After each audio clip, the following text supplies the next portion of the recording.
Thank you, Peter, to have us here to have an outlook about all the manufacturing plants. I've been visiting some EMS factories, and I think there are not a lot that probably have this high level in terms of the standards, the machinery, in Vietnam at least. It's an honor to be here and to visit your factory. We have two different divisions in the company, one called PCB, the other called PCBA. What a PCB is a printed circuit board that we produce in-house. And PCBA that we SMT and assembly up until box build level in-house. So that two divisions, especially two locations. Our headquarters in USA, San Jose, California, which is doing some kind of prototype, complete prototype and NPI. And then sometimes the transition from headquarters to Vietnam for PCB and PCBA. So we in the market about 21 years and 16 years in Vietnam. This is the first location. This is the first location. Yeah. Thank you for asking. So we are planning to expand to the second location nearby, about 5 minutes away from here, with about 10,000 square meters for the PCBA side. Lately, we get a lot of business.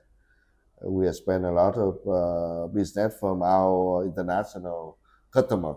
That's one of the reasons we have spent the second location. Besides, this is the first location. Maybe, Peter, can you give us an idea about the different ranges of services? Are you taking clients who just have an idea, and then you will help them also with all the engineer team to do all the prototyping, etc.? And then you can also go to mass production and then with high level of testing. So it's basically an A to Z shop, right, that you are offering to your clientele, US-based customers, I guess, mostly? Yes. Who take care from the early stage to the ending? In terms of the business structure, right, we often up to all the customer doing the turnkey and consign. That's the two different business. Turnkey, that means the customer will give you a PO. You can do A to Z, for finished good, up to finished good product, and we ship it back to the customer with a good condition finished good product. Consign, meaning, one of the customer just, hey, I just want you to build the board level. I consign all the components to you. You put assembly into this, and then you charge us level cost and processing fee and ship the finished good to us.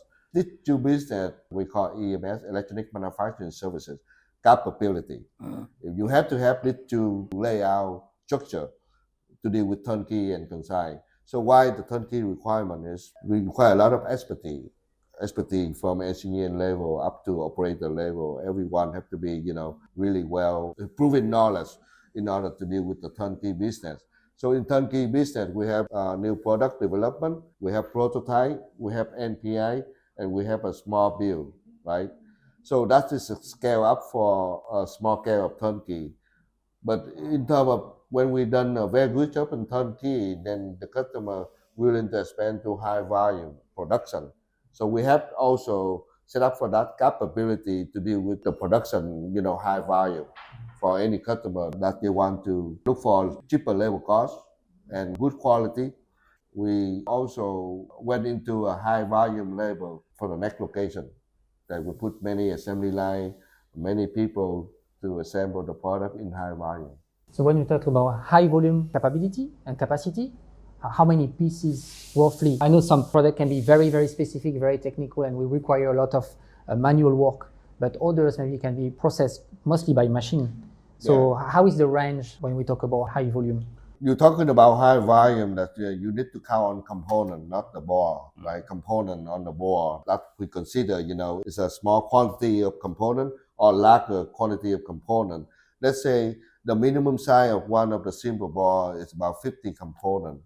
The maximum size of component board up to about 10,000 components. Regardless of the board size, but you're talking about volume.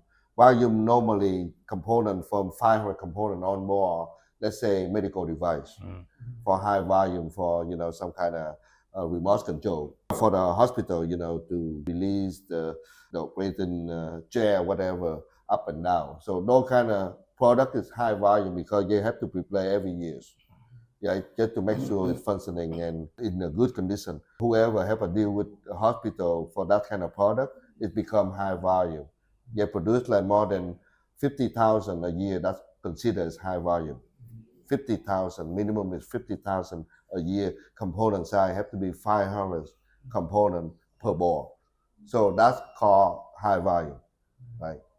But in terms of high volume, the equipment need to be laid out and structured, to that kind of volume. In terms of equipment, but in terms of people, we need less people because when we have more volume, the process is going to be after the initial fine tune is going to be stabilized. It's going to be reliable. That's why it's saving costs for high volume build. We don't need many people to be with the production. Talking about lower costs that we have in Vietnam, have you seen a shift probably in the last 10 years of companies who were usually sourcing and manufacturing in Taiwan or China who diversify the supply chain, not only for cost saving, but also to get companies like yours offering reliability and high standard with certifications to match US requirements? The very big question is not only for us, but it's for EMS markets, right? For electronic manufacturing services from Thailand, from China, from India, shipping to Vietnam. One of the benefits that they gain is the labor cost is cheaper. That's number one benefits. Number two benefits, the reason that international, moving to Vietnam is a skill set of people. It's talking about quality. Right, quality skill set of the Vietnamese people is proven in the world that we are good at the electronic assembly. But the most important thing is Vietnam becoming a booming area. A lot of things is happening around EMS industry. That's why supply chain getting stronger each day. 10 years ago, you're talking about supply chain Vietnam really quick. We have to supply a lot of material from China and overseas and things like that. But nowadays, it's a little bit different. Almost 60% of material we can find by in Vietnam. So it's enough for us. Can be announced that the product is made in Vietnam, original. Supply chain, yes, there's some kind of supply chain problem, between China and other countries like Taiwan, Singapore, European, international, depend on China a lot. But Vietnam become one of the countries that people start to develop supply chain in Vietnam. So you say 50 to 60% of some part of the PCB, PCBA can be sourced locally. Most of the components will still be imported, right, from Taiwan, China. How do you take care of this availability of components and raw materials when you talk about projects that at the early stage will be doing sampling, but after scale? How do you ensure that you have the supply? This is a very good question. It's a big headache for any manufacturer like us on the raw material component, right? So on the PCB, we can make it in Vietnam from Hanoi and from Saigon. We can control that kind of supply chain for the PCB material and making the PCB in Vietnam. For the raw material, for the component, we still have to depend on Taiwan, China, Singapore, Malaysia, almost like 70%. A few years ago, the solution is a lot of distributors who present for Taiwan, China, Finland, European in Vietnam. They set up distribution in Vietnam. That becoming very convenient for any manufacturer in that we don't have to buy directly from Taiwan or from China no more. So we just deal directly with the distributor in Vietnam who present for China supply and manufacture. So that's saving a lot of time, saving a lot of cost, and it's win-win business. But in the long run, for sure, Vietnam is looking into build a lot of raw material component manufactured in Vietnam. Recently, we have only 2, but very small scale, but they're going to expand to a chip device for raw material. So still, the answer is we still have to depend on international for raw material a lot, not independent yet. Regarding to the position of Vietnam and then Vietnam government, who is also having this policy of trying to attract FDI, do you think that in the next 5 to 10 years there can be a semiconductor hub as well in Vietnam with probably joint venture between Taiwanese companies and Vietnamese companies team up and also bring the technology of semiconductors to Vietnam? Do you think that can happen? I used to face with the government a lot of time about technology, and the Vietnamese government always want to duplicate, one of the city to become in the Silicon Valley, a small Silicon Valley in California, where I a part of that kind of project. 20 years ago, Vietnamese government always want, hey, I have to have the Silicon Valley, and team up with Taiwan and team up with US to become, the best in chip design, product design. But we fail, right? One of the reasons is we fail because the way that we handling is not international culture yet about 10 years ago. But today, completely different. The last 5 years, we have a lot of students who study overseas coming back to Vietnam, and a lot of Vietnamese who live abroad from US coming back to the country and working directly with the government just to make sure we do have enough expertise and capability to work on the high-tech area, especially from the chip design. So chip design in the world right now, we have US, we have Taiwan, we have Japan, we have Korea. So Vietnam is going to become, chip design. So the government nowadays look into this kind of area badly each day. So it's not talking about 5 to 10 years, that's too long. What I know is you're looking to train the chip design and product design engineer badly. So the dream is the next 2 years, you're going to team up with Japan and US to become a high-tech hub in Vietnam the next 2 years. Why I say that? Because Joe Biden is here, Obama is here, Mr. Trump is here. So 3 of the presidents came to Vietnam, different generations talk about, how to help Vietnam to become a high-tech area. But I believe within 2 to 5 years, when you ask this question, you will see evidence, everywhere in Ho Chi Minh City. They're learning really quickly each day, and with the help from Vietnamese overseas, and with the help from U.S. government, with the help from Finland, France, international, helping Vietnam to compete with China in terms of technology and people and supply chain. Especially supply chain need to divide out. Maybe I'm wrong, but so far what I see is really happening. Da Nang have also a hub for electronic manufacturing with FPT. There is the AI trend as well. So I feel everyone is pushing toward that direction of embedding more and more and leveling up the ability of Vietnamese manufacturers to also try to compete. And as you emphasized earlier, Vietnam is also very skillful, very detail-oriented, combining that soft skills of Vietnamese and what they have somehow in the blood, combining with the machinery that companies like yours can equip. That may happen. Da Nang, one of the park that I think Pedro and I are familiar with the area really well. We both, discuss about the area that I've been there, and I know how it's set up, how they target the high tech. We work with a lot of governors and city and community a lot. Vietnam government is pushing really hard on every city that's going to high tech. High tech, we have to become in EMS first. You have to know how to build a product first before you jump to product design, before you jump to chip design, before you can build, product for medical, before you can build product for military. So we have to go step by step. If the people who know, they will not say, okay, you decide the thing and it did not work. So a lot of learning course that the Vietnamese people need to learn in order to get into the high tech and compete with China. You're right, Vietnamese skill sets, it's really good for electronic.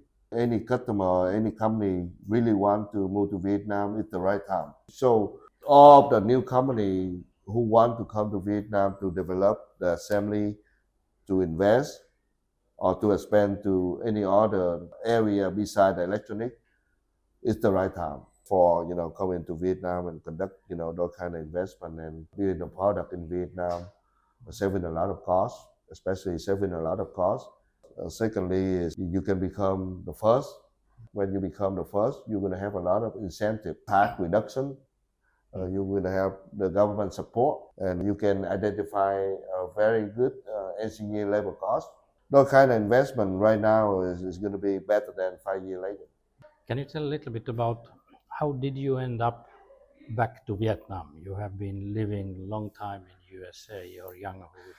Well, I've been working in California for 36 years. I work for many giant companies in California, San Jose, Silicon Valley. So I've been to all the years and been to all the positions in the electronic manufacturing and product design. One of the good reasons that coming back to Vietnam is I want to generate more people who work for electronic field more and more. In terms of benefits, I don't looking for money. I don't looking for benefits. You know, when I come back to Vietnam, I'm looking for something that I can contribute, pay back to the country. Another thing is I love to see challenge, like setting up the facility, moving a new customer to Vietnam, helping the new customer to be, success in Vietnam. When I see that kind of result, I'm happy. It's not just about the salary. It's not just about the benefit that I get from Vietnam or from the government or from the customer. It's the benefit from generate a lot of workers together with a lot of investment outside. So they know more Vietnam. So I'll be a part of that, no problem. I love to team up with Finland, especially my friend Pedro and now you, for any customer, any investor, anything that we can do to expand the business to Vietnam. So I'm here anytime. Reach out to me, come to see the real product, the real people, the real activity. But in Vietnam, it's not everything good, but we have some good part, we have some bad part. In terms of processing, paperwork, still behind, but we're improving each day. So, but if you stay here long enough, like Pedro and I, we know the way. It's going to be easy for any foreigner, who just first come to Vietnam. We can take care of them. We can be a partnership. We can be partner together. So bring up the activity in Vietnam. So especially, I was born in Vietnam. I speak the language. The benefit behind that, I know the culture well, so I can help. I can help any of your company or any of your customer who want to land the business in Vietnam. You are not any type of EMS company. You will be exclusively working with clients who will have high expectation, high standard, probably specific sectors. Can you mention some of them? Is it only medtech, so medical devices? Is it more for military use? What are the type of clients that you are having at the moment, and then the spectrum? 5 sector of industry in EMS world. First is military. Second is medical device. The third is defense. The fourth is telecom network. The fifth is automotive. So this 5 industry, we are here, we set up to build all of that industry services. But talking about percentage, our business is about 35% product is commercial, 25% is medical device, 10% is automotive, 15% is telecom network, and another 5% is cable assembly. The way that we be success in Vietnam, that we have to set up the capability and the expertise to serve that 5 industry. So any customer come to Vietnam or plan the PO, we are able to say yes because we are special. We are from U.S. company. We expand our business to Vietnam, so we have that kind of expertise along to Vietnam. But any other company need require a lot of training and a lot of product technical training in order to be success. But it takes them a little bit longer time. But the answer to your question is yes, we have to have services for the 5 sector of the industry. What are those services? Do you have design services and everything? So if you can tell a little bit right from the beginning. Let's say that you have a startup who is coming, that I have an idea and here is the mock-up or whatsoever, electronics. So what good services, could you have some services for that kind of company, which then would grow over the years? So talking about design services, we have 2 kinds of design services in-house. That means customer know nothing about technical. They have an idea, have a concept. Yeah. Hey, I want to have Finland phone. Just put it that name. Can you do it? But 6G. Now 5G. I want 6G for 2 years later. Can you do it? Those kind of design services from the concept turn into idea turn into product. That's one services. I will talk more detail about that. So the other design services is say, oh, with the customer, hey, you have the design already, you have a concept outside, you have the spec, and you want to turn that kind of spec into the product. So we can take that kind of spec, build into the product, okay, and then doing a team up between the customer who design the product initially, not finished, yes, it's still idea. So we can work together from the very prototype. We build what we call EVT, electronic verification test, from the CAD file, from the design file, when we build into the PCB, and then we build into the PCBA, and we build into the system to test out the prototype mode, just to make sure the designs work. So we have a team capable to work directly with the customer for that scenario case. Because the customer only have 4 or 5 design guys, they don't know nothing about manufacturing. They just, okay, I have a product here. It's a brand owners typically. Yeah, it's a brand though. Yeah. Right. So we have the team to work side by side with our customer to finish good. Yeah. Right. So the other, like you have a lot of money and you love to have a high-tech product. Yes, you give us the concept, the idea, right? You name it, any product that's doable. Thank you very much, Peter.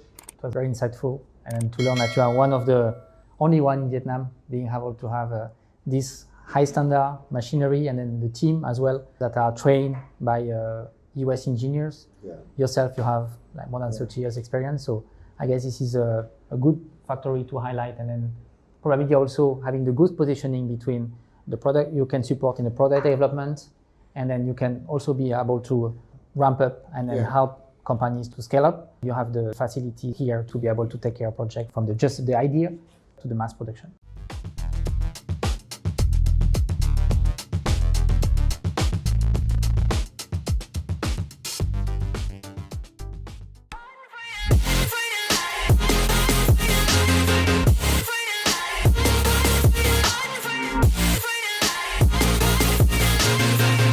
And I'ma get it right, get on sight like